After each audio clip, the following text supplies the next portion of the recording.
like Rancho from the Three Idiots movie said, that chase excellence and watch success chase you. Honorable Prime Minister Narendra Modi ji, he has called physiotherapist as a symbol of hope, resilience and recovery. I would say that one size does not fit all.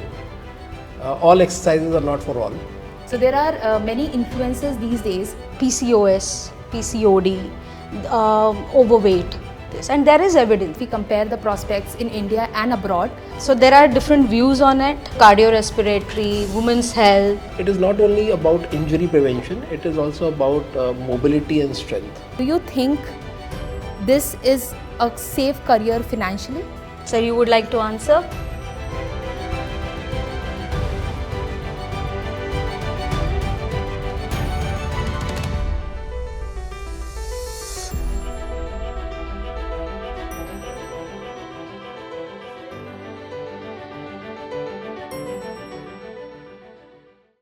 Hi, and welcome to another episode of the Manav Rachna podcast, where we bring you the expert POV of leading academicians and industry titans across sectors. I am 𝐓𝐈𝐌𝐄𝐒𝐒 Srivastava, your host for the episode. So today, we have with us Dr. Kshitija Bansal, who is the professor, and Dr. Nitesh Malhotra, who is the professor and head at the Department of Physiotherapy, School of Allied Health Sciences, MRIIRS. In this episode, we'll cover different aspects of physiotherapy as an industry. So whether you are an aspiring student who wants to build a successful career in the field or a patient looking for an optimal rehabilitation support, this podcast is for you. So first of all, heartiest welcome Dr. Bansal and Dr. Malhotra. Thank you for joining us today. Thank you for calling us. So let's start with the basics. What exactly is physiotherapy as an industry? Does it only cover injury recovery or does it have a broader scope? I guess it has a broader scope. It is more of overwhelming, preventive medicine. If we talk about rehabilitation of an individual, it covers everything. It is not only about injury prevention, it is also about mobility and strength. And I would like to add to sir that there are various streams, not only the musculoskeletal and sports, what we were talking about the injury prevention, but also cardiorespiratory, women's health, and now the more of well-being and fitness is also coming up a big time in physiotherapy. Definitely. I think that was a great breakdown of what all physiotherapy encompasses, and it is fascinating to know how physiotherapy plays such a crucial role in I think overall wellness, preventive care and even chronic disease management. So another question that I had for you, do you think this is a safe career financially? Yes, because it's a terminal branch, it is financially viable for a student. And again, it gives independent for an individual to be an entrepreneur, to work in a hospital industry, as well as it also gives a possibility for a higher education. So definitely yes. I second sir's opinion. I feel it's a secure career path of options, as well as I feel there are diverse pathways physiotherapists can take. As sir said, we can work in hospital, stand-alone clinics, we can work in corporate offices nowadays, we work in fitness and as well as the wellness centers. Obviously we have scope in education, research and so on. So I feel this is secure, and I would like to praise all the students who wants to aspire physiotherapy profession, that they can have a great career. So if you had to compare, say, private practice or joining any healthcare organization, probably the leading one, which one would you prefer more? Like, which is better for a successful career path? No, I don't think so. You can choose. That should be an individual choice. It depends upon what kind of infrastructure you have or what you would like to start with. Okay, I feel the clinics is you can open it. better than clinic, you can start with home care programs where you require minimal infrastructure, minimal investment for it, and I feel that will be a great option for the starting for starting any career. We can work in education sector as well. As we are the professors, we can definitely say that there is a lot of scope, and we are growing in this particular field. That was a very unique perspective. From what I understood is, it is really about weighing your personal preferences with your long-term career goals, right? Because if you have that exponential growth curve, the financial stability just comes with it, right? Like Rancho from the Three Idiots movie said, that chase excellence and watch success chase you. So are we on board with that? Absolutely, I agree, and I appreciate that you brought that particular thing. It was running in my mind that yes, the Three Idiots says that, and actually it is like that. Right. This is a very interesting thing that I read somewhere. So the research, or maybe the finding, says that women make better physiotherapists than men. I think sir will answer this. Yes, I would like to answer this. It's not about women make better physiotherapists. It is all about the skills. If an individual has a good skills, then he is a good therapist. So I would say that it's all about how the person is bringing out himself or herself, and that makes a good therapist. Okay, and your take, ma'am? I feel yes, there is a gender, a gender bias, because in this profession we need empathetic, approach towards patient, and people feel that only women can be empathetic. It's not like that. As sir said correctly, that it requires skill and certain mindset. I think men and women both can be empathetic and work towards the rehabilitation of any patient. That's such a nuanced take. Given that empathy is one of the key factors in patient care, but it depends more on what an individual brings to the table in terms of training, in terms of skills. So it is a lot more than just gender. Right. So now let's talk about the opportunities here, right? If we look at different demographics or the regions within India, do you think physiotherapy as a profession or as an industry is well recognized? Like, for example, if we compare the prospects in India and abroad, what difference do you see? I'm glad that you got this particular topic out, because we feel that we are not recognized, but I don't agree with that. We are very well recognized in urban cities, urban setups. Yes, we have to yet make a mark in rural India, but who more than our own Honorable Prime Minister Narendra Modi ji has advocated this particular profession. He has called physiotherapist as a hope, symbol of hope, resilience and recovery. So I feel we are very well recognized. We have to do our part to reach out to the grassroots level more. So I think that we need to do it. Okay. It's heartening to see that physiotherapy is getting better recognition in India now. Of course, there is more work required in terms of, say, awareness or policies, but definitely we are off to a good start. Right.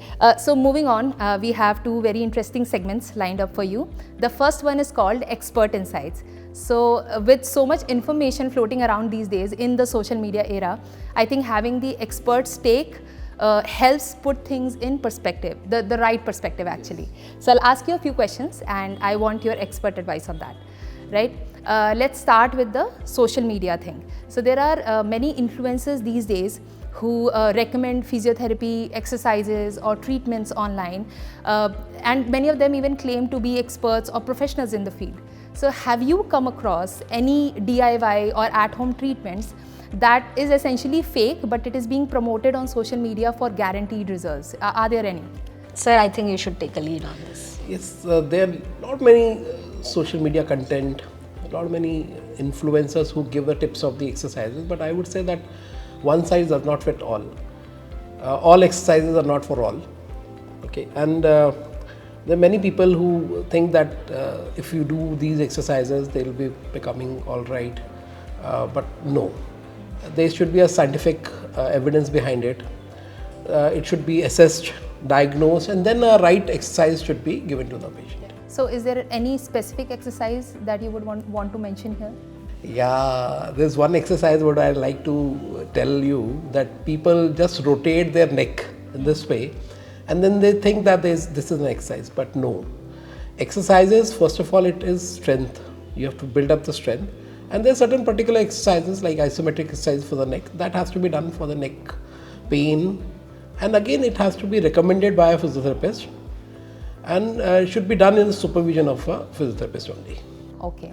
Okay, I think it is important to first of all verify the credentials when you are taking any health related advice on social media, right? Moving on, the next one, the most common mistake that you think people do while doing at home exercises related to physiotherapy? I think most of the time they do a wrong posture. Number of repetitions what they should be doing are not very well defined. Whatever they feel like, they do it. Another thing, it is not under supervision. So that is what we have to recommend, and I would like to make a statement, and I want to say that please don't do this kind of home remedies. First take a proper advice from the experts and then move ahead for the exercises. Okay. Physiotherapy is also often considered expensive. So what do you have to say about that? In a long term, no. Because if I talk about our Manav Rachna physiotherapy OPD, it's very inexpensive. We have affordable treatment and skilled staff with us, and again it is accessible to all. So I think that is the way. Government has also made a lot of provisions in different hospitals for physiotherapy. So it's never been expensive treatment. And again, if you're taking a lot of medications and all, and then you're not getting it properly cured, that is the way you should think. So it does not become that expensive. Okay, I think there are different options available for people to explore, and I think it all boils down to what you want to prioritize in life, right? Where do you want to spend your money? So physiotherapy is one such thing that people should and must prioritize. I think you should prioritize your health on anything else. Definitely. So I think we should not look at the expense, we should look at well-being of a person. Definitely. So if it is coming with certain cost, then we have to do it. Health is wealth. Yeah, and sir said it is affordable, not at all expensive. Definitely. So this is another very interesting thing. I think I saw a video, or maybe I read it somewhere. Tell me if it is true. Does physiotherapy play a role in treating infertility? I think Dr. Kshitija will answer it well. Okay, so there are different views on it. This is my opinion, that there is no direct effect on infertility, but definitely there is an impact on certain risk factors which are related, like PCOS, PCOD, overweight. All these are one of the risk factors for infertility, and yes, physiotherapy has a biggest role in treating all this, and there is evidence, scientific evidence. There are a lot of research papers. If you can go and see, there are a lot of research papers. So I don't say there is a direct, but definitely there is impact on it because of we are taking care of the risk factors. I think not many people realize that. So thank you for your expert advice on this. Listeners, please take note.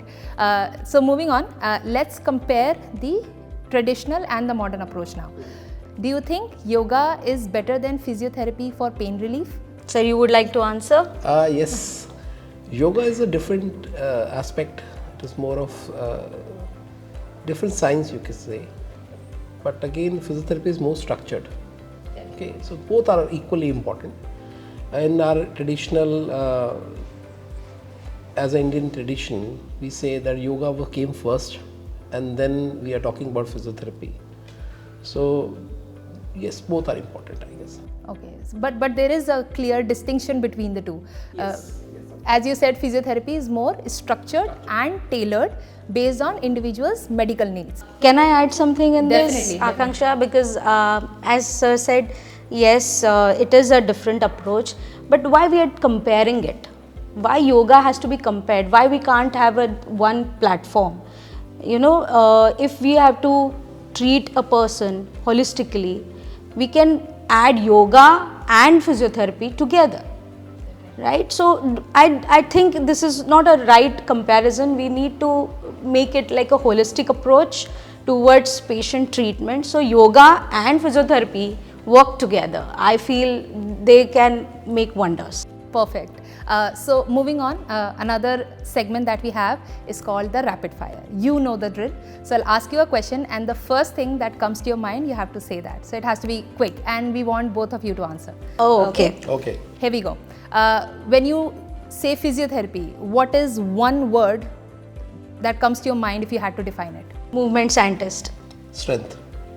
Okay, which is more important, strength or flexibility? I think both. Both. Both? So, one myth about physiotherapy that you wish would disappear forever? That it's a referral system, that physiotherapy can be only taken when it is referred by a doctor. It's not the truth. Okay. One myth is it is curative. It is also preventive. Okay. And one thing that as physiotherapists you wish patients would stop doing? Self-diagnosis. Self-exercise. Self-exercise. Okay. If someone has no injury per se, should they still go for physiotherapy sessions? Yes, of course. That's what sir just now said, that it is preventive also. So Same you here. got the answer. Yes. You got the answer. So if you could fix one problem in the physiotherapy industry, what would that be? Okay, I think our narrow mindset, we have to broaden our perspective, and that will help the whole industry to grow more. In the sense, like In a sense, our scope of treatment, as we have already spoken, and there are a lot of streams which are unexplored, needs to be taken care of. Okay. And you, sir? I think it is already broadened. A lot of inputs have been there from different sciences, and it's been adding up to gynecology. It has been added to hand rehabilitation. It has been added to different fields. Even physiotherapists are needed for training the astronauts. So I think it's reached the space. That's great. That's great. The most underrated benefit of physiotherapy? I think women's health, we can work and make a lot of change in women's life with physiotherapy. So I think we should focus on that as well. I think mental health and stress, which is still underrated. Okay, definitely. Movement, I think. Even the exercises. it Yes, helps. yes, definitely. So that was fun. But before we wrap up, I think it will be really helpful if you could tell us about what Manav Rachna offers in this specialization. I think it will help a lot of our aspiring students to make the right and informed decisions. So over to you. So Manav Rachna offers Bachelor of Physiotherapy, Master of Physiotherapy, as well as the PhD in Physiotherapy, and we have very well qualified faculty members who are skilled in different techniques and different specialization. We have well equipped OPD where patients are catered, as well as the students get their clinical hands-on. And I think sir will more focus on the collaborations and other things. Yes, we have already got so many MOUs. We are planning for a student exchange program internationally. Our faculties are more towards research. We have got a well-equipped labs as well as a research infrastructure.